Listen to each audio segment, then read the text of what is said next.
Maka ana ingin semuanya sering-sering mengatakan dalam hidup ini, Alhamdulillahirabbil alamin. Ingat, tidak semuanya pahit. Dan yang pahit pun berubah menjadi manis. Tidak semuanya berisi duka dan luka. Tetap ada suka dan tawa.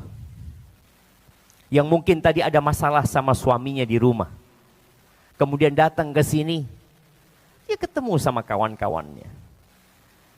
Beban itu tahu-tahu dia lupakan. Ada senyum yang menghiasi bibir. Ada keceriaan yang menghampiri. Dan ingat selalu dengan firman Allah. Ingat jamaah. Allah itu mengatakan, fa inna ma'al usri yusra. Inna ma'al usri yusra. Sesungguhnya bersama kesulitan itu ada kemudahan. Ketika engkau menghadapi masalah, tatkala kesulitan itu menghampiri, engkau harus yakin bahwa bersama dia, bareng nih datangnya, ada kemudahan. Tapi kadangkala kita hanya tinggal menunggu waktu. Kemudahan itu datang dan terbukti. Setiap kali ada masalah, kita bisa melewatinya. Setiap kali ada masalah, selesai. Selesai dan selesai. Kalau tadi katakan ibu sampai suaminya meninggal dunia. Itulah kehidupan ini. Dan kalau engkau sempat menghitung, dan ana rasa tidak akan ada yang dapat menghitung. Ternyata nikmat, kemudahan yang Allah berikan itu lebih banyak, lebih luas daripada susahnya. Tapi kita sering lupa. Orang kadang-kala bikin status. Status apa? Status susah.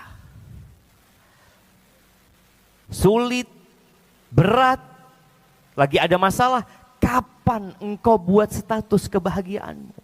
Allah Azza wa Jalla berfirman, wa amma bi ni'mati rabbika fahaddits. Yang diceritakan itu kesusahan apa nikmat? Nikmat seharusnya. Dalam seharian dari pagi sampai malam, mungkin ada masalah. Masalah dengan anak, masalah sama suami, masalah dengan pembantu, ada tuh. Tapi engkau hitung berapa jumlah masalah dan engkau tidak akan pernah dapat menghitung berapa jumlah kenikmatan yang Allah berikan kepadamu.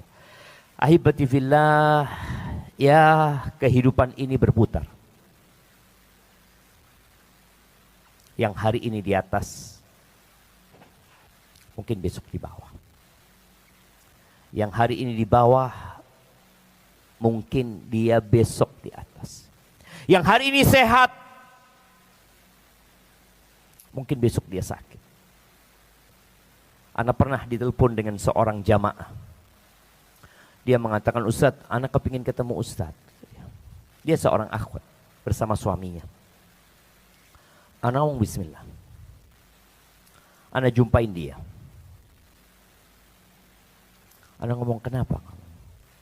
Ustadz, ana divonis kena kanker stadium 4. Ustadz.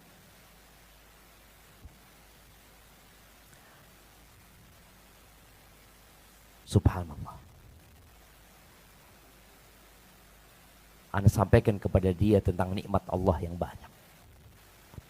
Dan ternyata penyakit itu pun nikmat dari Allah Azza wa Jalla. Dia menghapuskan dosa, mengangkat derajat. Ana sempat dia nyambangin dia dengan kondisi yang sudah tidak bisa bangun lagi dari kasurnya. Dalam kondisi yang sudah kurus kerontang. Dan akhirnya dia pergi meninggal dunia. Rahimahullah tabaraka wa ta'ala. Kita pun yang sehat, nungguin apa sekarang? Nunggu sakit.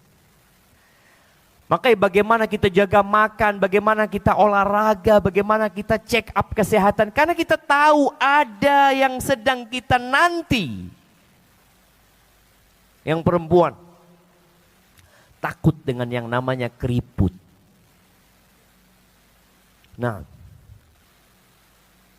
Bagaimana krim dibuat, lotion dibuat, tempat-tempat perawatan.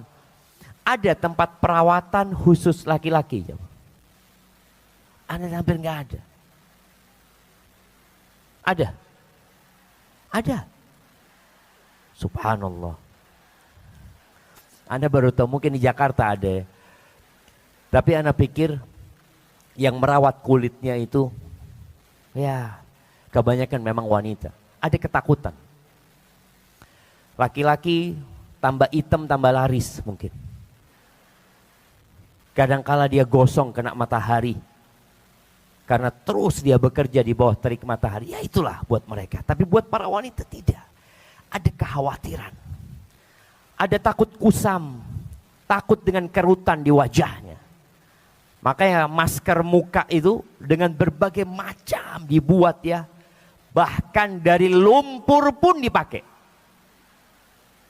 Anak ingat ini dari lumpur laut mati. Kata dia. Oh iya. Kenapa? Karena ada ketakutan di diri dia jemaah.